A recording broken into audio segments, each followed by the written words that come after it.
Hello, I'm Alex Davies, founder of Wealth Club.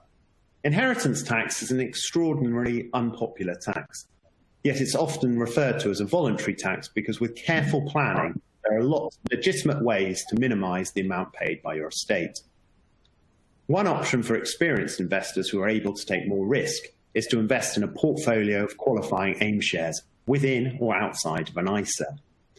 The current rules mean that providing you hold these shares for at least 2 years and do so on death, you will receive 100% inheritance tax relief. Please note rules and taxes are subject to change. Unlike many other options which involve giving your money away, with an AIM portfolio, you keep control. With me today is Steve Skelding and Richard Power of Octopus Investments to talk you through the rules in more details and give you an overview of the Octopus Inheritance Tax Service. Steve is Head of Strategic Partnerships at Octopus, and Richard is head of the smaller companies team, where he manages £1.8 billion. Over to you, Steve. Thanks very much, Alex, and hello, everybody. As Alex said, I'm Steve Skelding, head of the Strategic Partnerships team here at Octopus, and have the pleasure of working with Alex and the team at Wealth Club. So what we're going to cover today, firstly, a little bit about Octopus and why we're talking to you. I'm conscious that some of you may not have heard of Octopus Investments before now, but hopefully we can cover a bit about us. An introduction to inheritance tax. Then we'll have a bit more of a closer look at business property relief, which Alex alluded to in his introduction there. And then I'll hand over to Richard to cover the service that him and his team manage. And there'll be the opportunity perhaps to ask questions a bit later on as well and follow up with Wealth Club. So, inheritance tax and business property relief. I did say we'll say a little bit about Octopus. First thing to say about Octopus is that we manage just shy of £9 billion. A large chunk of this is inheritance tax money and investment in smaller companies. So that's really what we've become very well known for in the market. Going back to inheritance tax, the basics, and I'm sure most of you already know this, but inheritance tax is paid on the value of the assets somebody leaves behind when they pass away. And perhaps less well known is inheritance tax can also apply during your lifetime to certain gifts or money settled into trust. So when you die, your estate is everything that you leave behind. So it includes your house, investment properties, buy-to-lets, holiday homes, savings, investments, the value of any life insurance policies not held in trust, jewellery, cars, etc., etc. And a tax is paid on the value of that estate you leave behind. Fair to say that not everyone is required to pay inheritance tax. So everyone gets an inheritance tax-free allowance of $325,000. This is known as the nil rate band. Probably worth pointing out that that nil rate band of $325,000 hasn't been increased for 10 years. So it was set at $325,000 in 2010-11 and hasn't increased since then. Obviously, since then, house prices, inflation, stock market performance, etc., has all been positive, and so more and more people find themselves being dragged into the inheritance tax net due to the limit not increasing. And everything above that £325,000 will be taxed at 40% when a person dies. Many of you will have heard of the residence nil rate band, which was an additional inheritance tax allowance brought in on your main property, which is up to £175,000 per person. It applies to your main family home, but there are lots of limitations and restrictions around how that allowance can be used and who can benefit from that. Complicated piece of legislation, so please do speak to the team at Wealth Club if you need more information on that. And contrary to popular belief, a lot of people actually think your ISA, which is a fantastic vehicle from an income tax and capital gains tax point of view, are also inheritance tax free. There's not. ISAs form part of your estate for inheritance tax purposes, and so if you're over the nil rate band, your ISA pot could see 40% of the value disappear on death through inheritance tax. So we're here today to talk largely around business property relief, which is a relief that not everybody is familiar with. So I think it's worthwhile spending a few minutes just talking about business property relief and how that specifically works from an IHT inheritance tax planning perspective. So business property relief, what is it? It's relief from inheritance tax offered to incentivize investment into businesses, hence the name. To incentivize investment into unlisted trading companies. We'll come back to talk about trading companies in a couple of slides' time, so I think that's quite an important point to make. So it's been around since 1976 and has been expanded over time. I'm sure there are many people watching this recording video who will own their own businesses and as a result benefit from business property relief on the value of the shares you own in your company if it's a trading company. This just takes this a stage further and offers a packaged investment solution to enable that same relief to be received. So it encourages private investment into unlisted, so by unlisted we mean not quoted on the London Stock Exchange, and AIM-listed trading companies. Richard will talk more about the AIM side of investment portfolio in a little moment. AIM shares since 2013 can be held within an ISA wrapper. So for the last 7 years, it's been possible to have an inheritance tax-free ISA, and that's the opportunity Richard is going to describe shortly. So, as Alex mentioned earlier, BPR qualifying shares, business property relief qualifying shares, should get 100% relief from inheritance tax, provided you meet two key criteria. They've been held for at least 2 years, and you're still holding those shares at the time of death. And what are the benefits? Again, Alex has mentioned a couple of these, so inheritance tax-free after 2 years. Potential for growth, so Richard's team have a capital growth mandate, which he'll go on to describe. We also offer other solutions, which we'll cover in a future webinar, which look for less volatile, more predictable returns. Investors retain access to the money at all times. Again, as Alex said, it's your money. If you need the money back, you just sell the shares and receive the money back, subject to the liquidity risks that I'll describe shortly. And it's very simple. It's just an investment. There's no complicated trust structure, no complicated legal documentation. There's no health or underwriting questions. You're purely buying a portfolio of shares. As Alex mentioned, this is largely for experienced investors willing to take on additional investment risk, and so it's worthwhile just spelling out some of the key risks of a business property relief qualifying investment. Firstly, like any investment, the value of an investment and any income from it can fall as well as rise, and investors may not get back the full amount invested.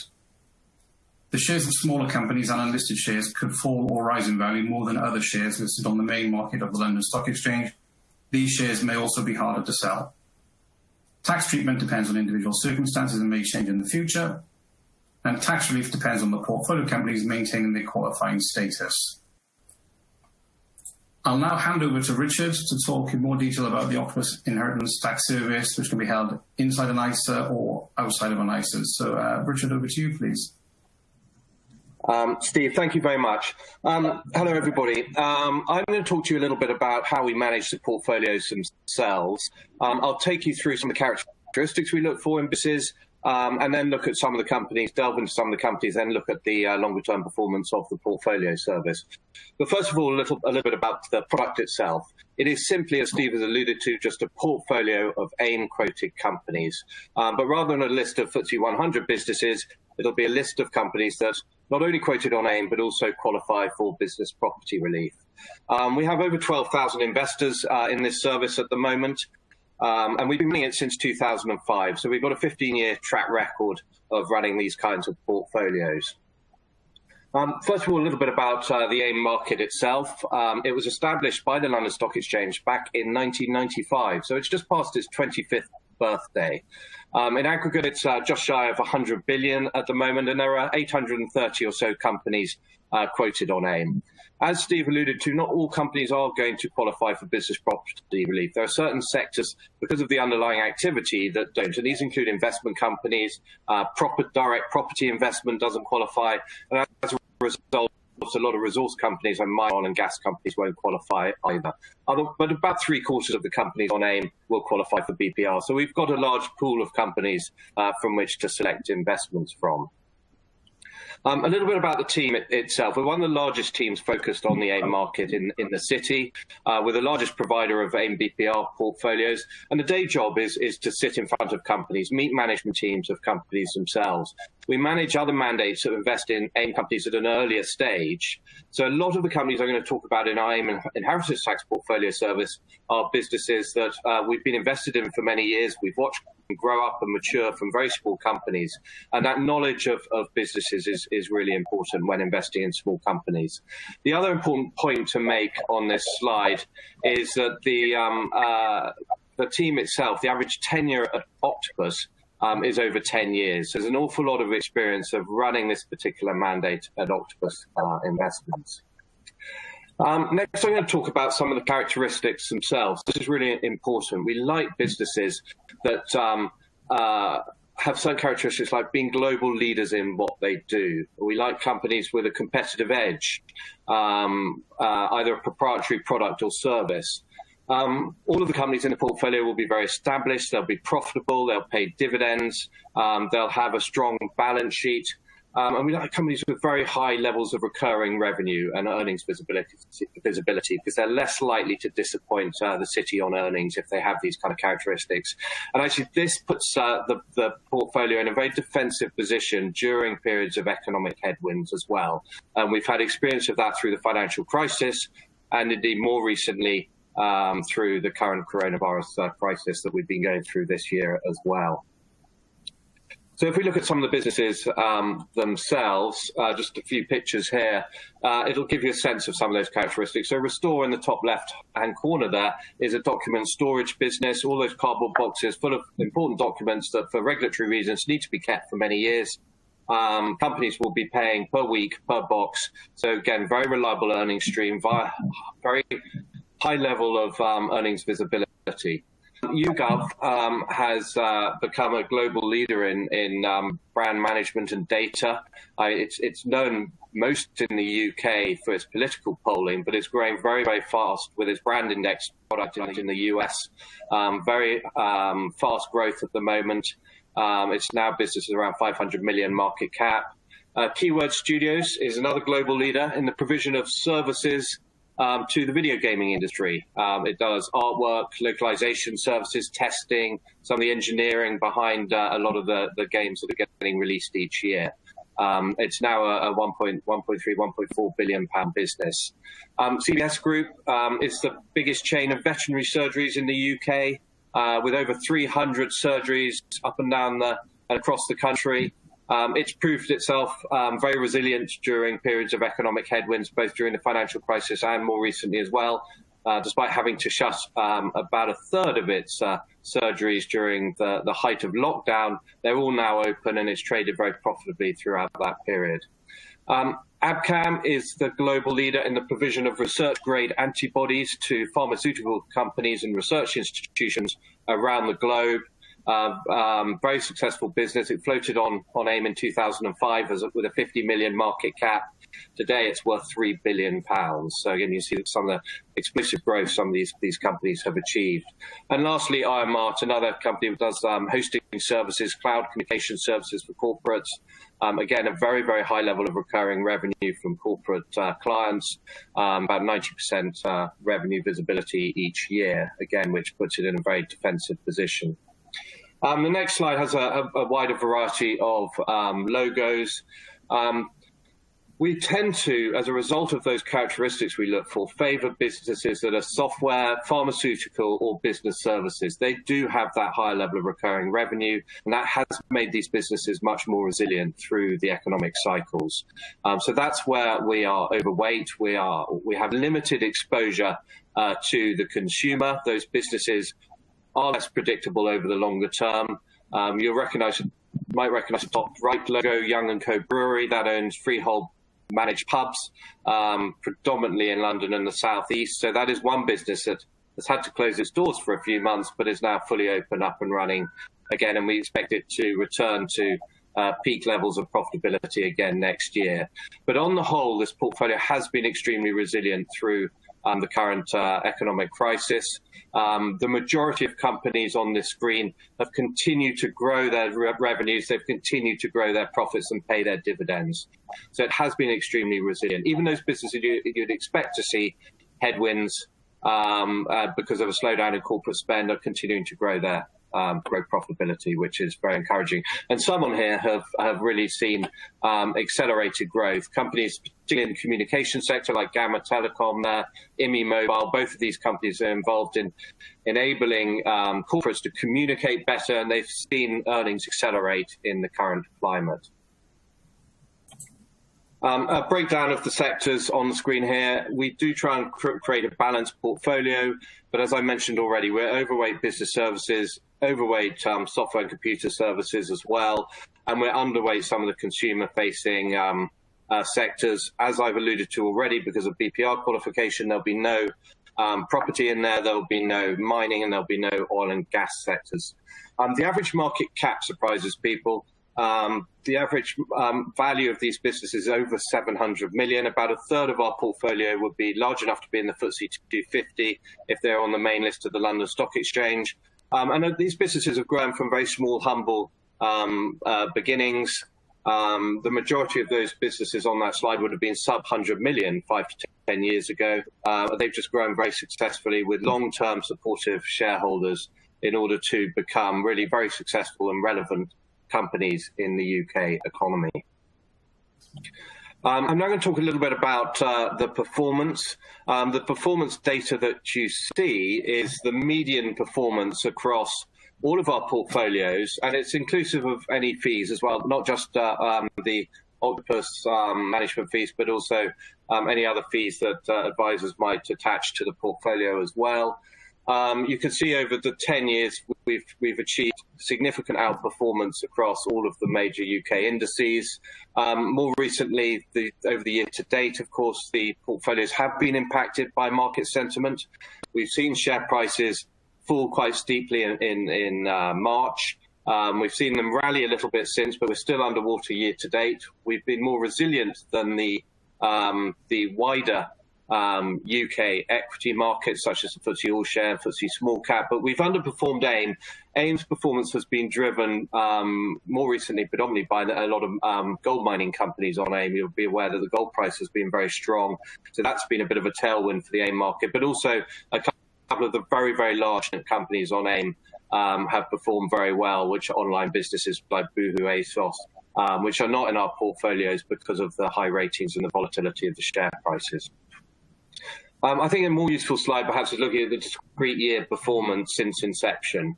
And customers find it very useful to see this and understand what some of the potential volatility can be during periods of economic headwinds. And what stands out, obviously, is 2008, where markets were falling in response to the global financial crisis. You can see we've had consistent years of positive returns until 2018. In Q4 2018, the market sold off very strongly, rallied in 19, and then, of course, we've had to struggle with the impact of the coronavirus just in the last 6 months or so. But what I want to reiterate is the markets do dislocate from what the underlying businesses themselves are doing. What we focus on the company's ability to continue to grow their profits and dividends, and if they achieve that, then the stock price will ultimately correct itself and catch up with events. The market sell-offs are in response to market sentiment and aversion to risk assets during these periods of uncertainty. Steve, I'll pass over to you then to cover off the risks. Yeah, thanks very much, Richard, for that whistle-stop tour of the AIM service. As Richard said, it's an exciting opportunity. It's some very exciting growth companies within the AIM market, but obviously there are additional risks which we have pointed out, but I'll just run through those again.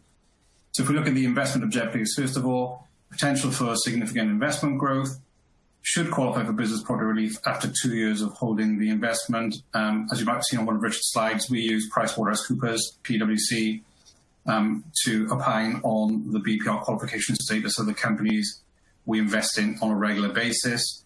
Invest into established and profitable companies, and we only invest in the companies with proven management teams. In terms of the risks, again, as with any investment, capital is at risk and the value of an investment can fall as well as rise. Tax treatment depends on individual circumstances and could change in the future. Tax relief depends on portfolio companies maintaining their qualifying status. Obviously, this is tested at death, but read the long experience of Richard's team and the PwC opinion on that as well. And shares of smaller companies could fall or rise in value more than any other shares listed on the main market of the London Stock Exchange, and they may also be harder to sell. As Richard pointed out, the average company we invest in is north of £700 million in value, so not what most people would probably imagine an AIM and a smaller company might look like. So hopefully you found that useful. I'll now hand back to Alex for some final closing comments. And thank you very much, Richard, for your time on that. Thanks very much, Richard and Steve. more information on the Octopus AIM Inheritance Tax Service, along with other inheritance tax services, on our website, www.wealthclub.co.uk. If you have any questions whatsoever regarding inheritance tax or other matters, please do not hesitate to get in touch. You can call us on 0117 929 0511 or email inquiries@wealthclub.co.uk. Thank you very much for watching.